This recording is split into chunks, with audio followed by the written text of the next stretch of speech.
And I'd just like to thank everyone at BookThug who have been unbelievable to work with. It's just been an incredible privilege and pleasure to work with everyone. And this book wouldn't exist without the editorial brilliance of Malcolm, who offered me constant support throughout the creation of this project.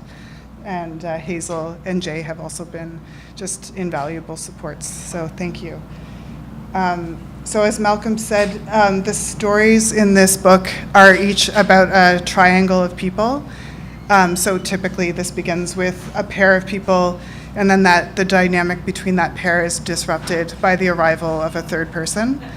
In the story I'm going to read from tonight, the pair of people who get disrupted are a pair of women who work together at a tech company that manufactures a software for employee monitoring by companies to monitor employees' use of computers at work. And the first woman is a young employee who's lied about her qualifications to get a job as a communications assistant. And the other woman is her boss, a woman named Iris Mirabello, who's surrounded by mystery and the subject of much rumor and innuendo among the company's workers. And in the story, they're just taking off for a conference in New York to promote the software they're working on promoting, which is called Eidolon, which is a word from ancient Greek that basically means ghost.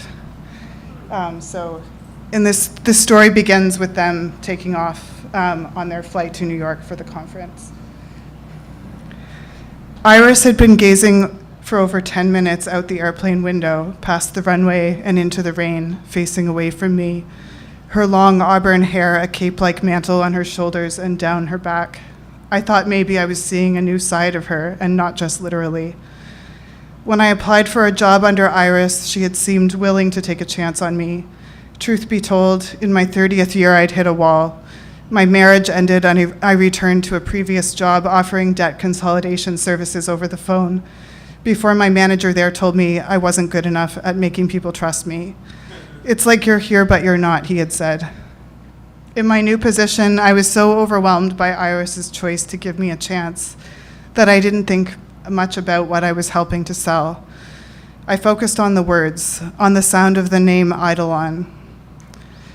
When I'm inside the words, I don't think except about the words. I look up the etymology of all new words and names I learn. Iris Mirabello, for instance. The first name Iris means goddess messenger, and the last name joins the Latin words for wondrous and beautiful, mira and bellus, into a single word. Her parents had been generous, and Iris had been generous to me. After 3 months on the job, she invited me to the conference in New York. Away is the only place I ever get to decompress, she said. Let's go there.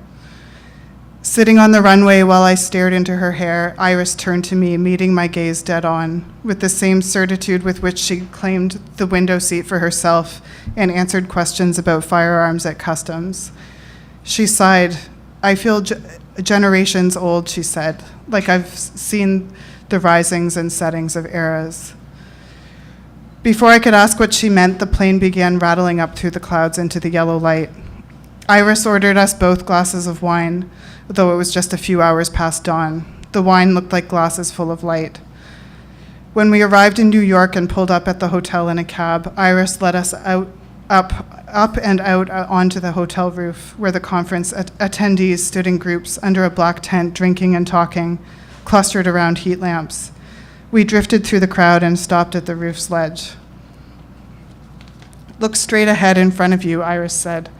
I looked straight ahead into and beyond the clouds at the base of the sky, where a galaxy-shaped spiral of orange, fuchsia, and lavender bloomed behind cobalt buildings.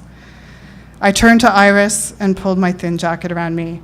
Sunset, I said, not knowing what else to say, overwhelmed by the conversations around us.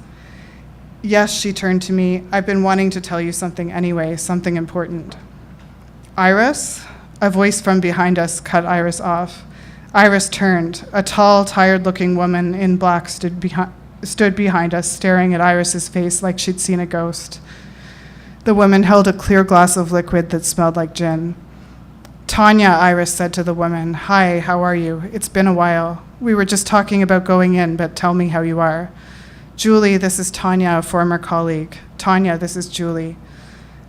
I wondered why Iris didn't introduce me as a colleague or as her employee. "What are you doing here?" Tanya asked. "Why wouldn't I be here?" Iris asked. "Well, I thought you'd been, well, away," Tanya said, turning to me. "Iris was my boss in another lifetime. Is she yours now?" "Yes," I said.